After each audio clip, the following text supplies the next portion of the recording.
नमस्कार दोस्तों, मैं Ranjit Kumar toppers coaching centre Siwan का डायरेक्टर आप सभी को अपने यूट्यूब चैनल में स्वागत करता हूं। दोस्तों आइए देखते हैं फिजिक्स का रिफ्लेक्शन ऑफ लाइट का एक बहुत ही इंपॉर्टेंट क्वेश्चन आपसे पूछा गया है। दर्पण से संबंधित परिभाषित शब्द को बताएं। आप हेडिंग दे दीजिएगा दर्पण से संबंधित परिभाषित शब्द डिफाइंड वर्ड रिलेटेड मिरर। इसमें पहला परिभाषित शब्द है द्वारक अपर्चर। इसकी परिभाषा हम दो यहाँ दिए हुए हैं। पहली परिभाषा है कि दर्पण का वो भाग जहां से आपतित किरण का परावर्तन होता है उसी को हम अपर्चर बोलते हैं। दूसरी परिभाषा है गोले के व्यास को ही दर्पण का द्वारक कहते हैं, अपर्चर कहते हैं। आइए दोनों परिभाषाओं को हम समझते हैं। पहली परिभाषा है दर्पण का वह भाग जहां से आपतित किरण का परावर्तन होता है उसी को हम अपर्चर बोलते हैं। तो सबसे पहले हम यहाँ पर दर्पण का फिगर बनाते हैं। आपको पता है दर्पण जो है तीन तरह का होता है। समतल दर्पण होता है, उत्तल दर्पण होता है और आपका अवतल दर्पण होता है। तो समतल दर्पण में जो है आप जानते हैं कि वह दर्पण जिसका चमकीला पृष्ठ और रंगा हुआ पृष्ठ दोनों ही समतल होता है उसी को हम जो है समतल दर्पण कहते हैं। और उत्तल दर्पण में आप जानते हैं कि वह दर्पण जिसका चमकीला पृष्ठ होता है वो बाहर की तरफ निकला होता है और रंगा हुआ पृष्ठ अंदर की तरफ धंसा होता है। अवतल दर्पण में आपको पता है चमकीला जो पृष्ठ होता है अंदर की तरफ धंसा होता है, रंगा हुआ पृष्ठ बाहर की तरफ निकला होता है। यहाँ परिभाषा देखिए क्या दिया हुआ है द्वारक की। तो दर्पण का वह भाग जहां से आपतित किरण का परावर्तन होता है, यानी किरण जाती है टकरा करके वापस लौटती है, उसी भाग को हम द्वारक कहते हैं। देखिए फिगर में जो भाग जो है दर्पण का वही भाग द्वारक कहलाएगा जहां से आपतित किरण का परावर्तन होगा, यानी किरण जाएगी टकरा करके वापस लौटेगी। यदि इसके बाहर हम किरण को भेजेंगे तो उस द्वारक के बाहर जो है किरण जाएगी टकरा करके वापस नहीं लौटेगी, तो इसको हम द्वारक नहीं बोलेंगे। यहाँ भी आप देख रहे हैं AB के बाहर हम किरण को भेजेंगे तो यहाँ से जो है किरण का दर्पण से टकरा करके वापस नहीं लौटेगी, यानी परावर्तन नहीं होगा।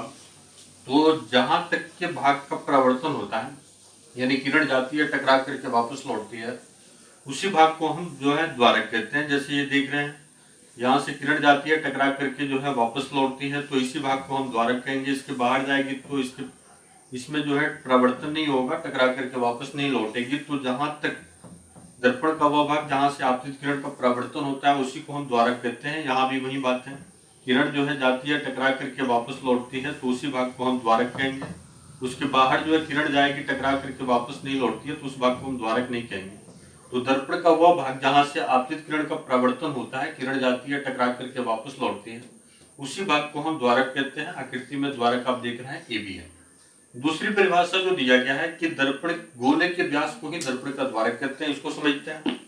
आप दर्पण देख रहे हैं तो दर्पण जो होता है वो गोले का टुकड़ा होता है। तो गोला जो होता है, पहले हम गोले का फिगर बनाते हैं फिर दर्पण का भी फिगर बनाते हैं। यह गोला जो देख रहे हैं उसमें व्यास होता है, तो गोले के केंद्र से खींची गई सरल रेखा को हम व्यास बोलते हैं।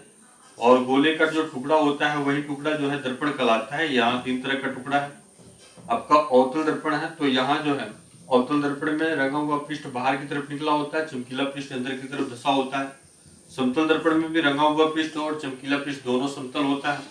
अवतल दर्पण उत्तल दर्पण में जो है चमकीला पृष्ठ बाहर की तरफ निकला होता है, रंगा हुआ पृष्ठ अंदर की तरफ धंसा होता है। तो यहाँ जो है दूसरी परिभाषा दी गई है कि गोले का जो व्यास होता है, यही व्यास जो देख रहे हैं, इसी व्यास को हम दर्पण का जो है द्वारक कहते हैं। यही जो है व्यास जो है AB व्यास है, यहाँ पर भी AB व्यास है, इसी व्यास को हम जो है दर्पण का द्वारक कहते हैं। तो गोले के व्यास को ही दर्पण का द्वारक कहते हैं। तो दो परिभाषा दी गई थी, दोनों परिभाषाएं आप समझ गए होंगे। पहली परिभाषा से थी कि दर्पण का वह भाग जहां से आपतित किरण का परावर्तन होता है, यानी किरण जाती है टकरा करके वापस लौटती है, उसी भाग को हम द्वारक कहते हैं। आकृति में द्वारक आप ये भी देख रहे थे। दूसरी परिभाषा दी गई थी कि गोला का जो व्यास होता है उसी व्यास को हम दर्पण का द्वारक कहते हैं। तो दोनों परिभाषाएं आप समझ गए। आइए देखते हैं दर्पण से संबंधित दूसरा परिभाषिक शब्द, जिसको हम ध्रुव बोलते हैं, पोल बोलते हैं। इसकी परिभाषा हम यहाँ दिए हुए हैं। द्वारक के मध्य बिंदु को ही हम पोल बोलते हैं। पोल को P से सूचित करते हैं। आइए इसको समझते हैं।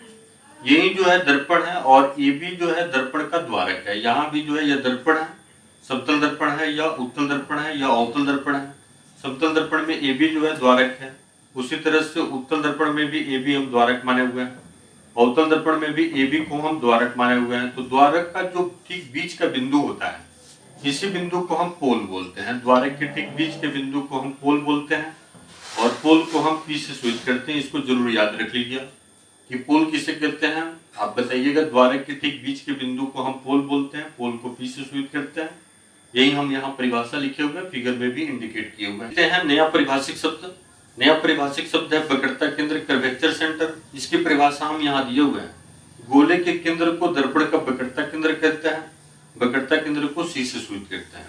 समझते हैं, यही गोला है और गोला जो बनाया जाता है वो किसी केंद्र से ही बनाया जाता है, और गोले का जो टुकड़ा होता है उसी टुकड़े के एक भाग को चमकीला छोड़ देते हैं, एक भाग को रंग देते हैं, तो उसको दर्पण बोलते हैं। तो ये दर्पण जो देख रहे हैं इसको गोला के रूप में कन्वर्ट करेंगे तो ऐसे बन जाएगा, और गोला के रूप में बनेगा तो उसका केंद्र हो जाएगा।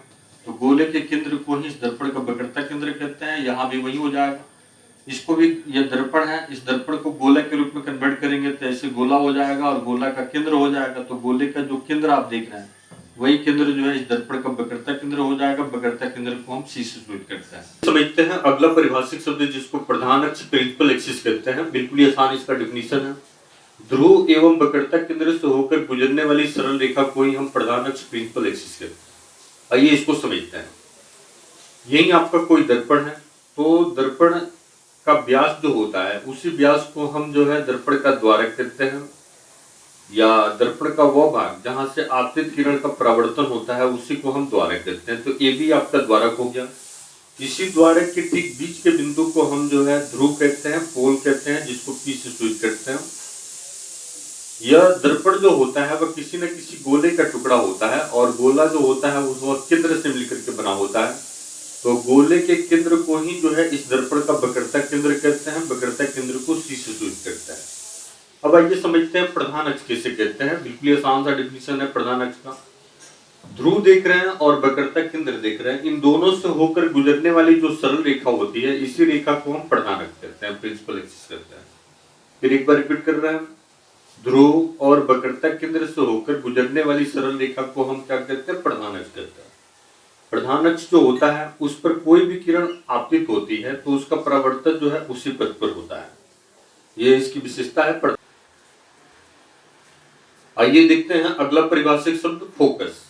फोकस किसे कहते हैं, तो प्रधान अक्ष पर ध्रुव एवं वक्रता केंद्र के ठीक बीच के बिंदु को हम फोकस कहते हैं। फोकस को हम एफ से सूचित करते हैं। इसको फिगर के रूप में समझते हैं। यही आपका जो है प्रधान अक्ष है। इसी प्रधान अक्ष पर ध्रुव एवं वक्रता केंद्र का यह ठीक बीच का जो बिंदु आप देख रहे हैं इसी बिंदु को हम फोकस कहते हैं। फोकस को हम एफ से सूचित करते हैं। जरूर इसको याद कर लीजिएगा। फोकस की परिभाषा पूछता है कि फोकस किसे कहते हैं, तो आप बताइएगा प्रधान अक्ष पर ध्रुव एवं वक्रता केंद्र के ठीक बीच के बिंदु को हम फोकस कहते हैं। दूरी या फोकसांतर या फोकल लेंथ किसे कहते हैं, इसको समझते हैं। प्रधान अक्ष पर ध्रुव एवं फोकस के बीच की दूरी को हम जो है फोकस दूरी या फोकल लेंथ बोलते हैं, या फोकसांतर बोलते हैं। फोकसांतर को जो है हम एफ से सूचित करते हैं, छोटा एफ से सूचित करते हैं। यही आपका प्रधान अक्ष है। इस प्रधान अक्ष पर ध्रुव एवं फोकस के बीच की जो दूरी आप देख रहे हैं इसी दूरी को हम फोकस दूरी बोलते हैं। फोकस दूरी जो होता है यही दूरी जो है फोकस दूरी कहलाता है। फोकस दूरी जो होता है उसको हम छोटा एफ से सूचित करते हैं। बिल्कुल आसान सा परिभाषा है। आइए देखते हैं अगला परिभाषिक शब्द वक्रता त्रिज्या या कर्वेचर रेडियस किसे कहते हैं। तो प्रधान अक्ष पर ध्रुव एवं वक्रता केंद्र के बीच की दूरी को हम कर्वेचर रेडियस बोलते हैं। कर्वेचर रेडियस जो होता है उसको हम आर से सूचित करते हैं, बड़े आर का प्रयोग करते हैं। इसको समझते हैं फिगर के रूप में। यही प्रधान अक्ष है।